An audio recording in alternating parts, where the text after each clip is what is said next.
যে সেটে কোনো উপাদান নেই একে ফাঁকা সেট বলে। ফাঁকা সেটকে ফাই দ্বারা প্রকাশ করা হয়। এখন দেখো আমাকে একটা উদাহরণ দিচ্ছে, হোলি ক্রস স্কুলে 3 জনের ছাত্রের set x belongs to N, মানে ন্যাচারাল নাম্বার হবে।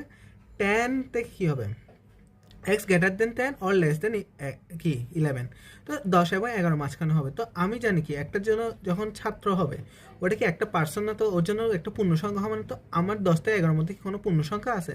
তাই এই সেট কী হবে, ফাঁকা সেট হবে। তো আমি যদি খাতায় লিখি, আমাকে দিছে কি 3 জন ছাত্রের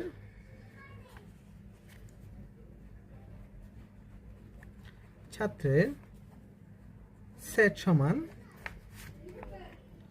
x belongs to N such that, এমন যেন 10 থেকে কী হবে, বড় হবে, 11 থেকে কত হবে, ছোটো হবে। কিন্তু আমি জানি কি 10 থেকে 11-এর মধ্যে কোনো ধরনের সেট নেই। এটাকে যদি আমি কী ধরি, এটাকে যদি আমি সি সেট ধরি, তো সি ইকুয়ালটা আমি কী লিখবো, ফাঁকা সেট। মানে কি এটার মধ্যে কোনো ভ্যালু হবে না, কারণ হচ্ছে একটা ছাত্র হলে অবশ্যই কী হতে হবে, ও কী হতে হবে, একটা পূর্ণ সংখ্যা হতে হবে। যেহেতু 10 এবং 11-এর মধ্যে কোনো ধরনের পূর্ণ সংখ্যা নেই, দশমিক মান আসে, তাই কি হবে না, আমাদের এই সেটটা নিতে পারবো না।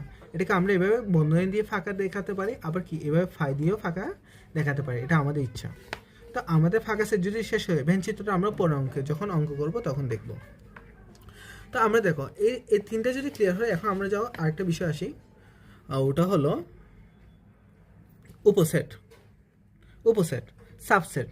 সাবসেট মানে কি, উপসেট মানে কি, যে সেটটা থাকবে তার হুবহু মান অন্য একটা সেটে থাকবে। যেমন করে এখানে দিছে A equal to A comma B একটি সেট, এ সেটের উপাদান থেকে এ কমা বি, এ বি সেটগুলো গঠন করা যায়। আবার কোনো উপাদান না নিয়ে ফাঁকা সেটও গঠন করা যায়। আমরা বলতে পারি প্রত্যেকটি ফাঁকা সেট, প্রত্যেকটি যে কোনো সেটে কি উপসেট বা সাবসেট।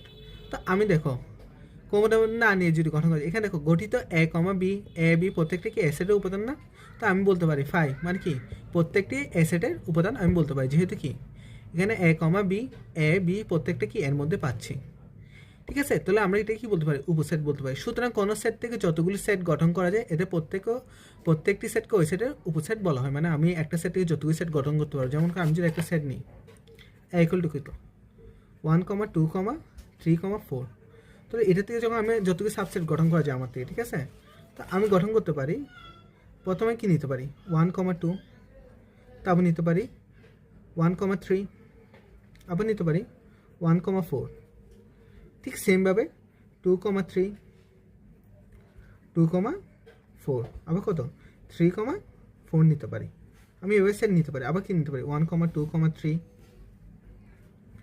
তারপর কি 2, 3, 4, আবার নিতে পারি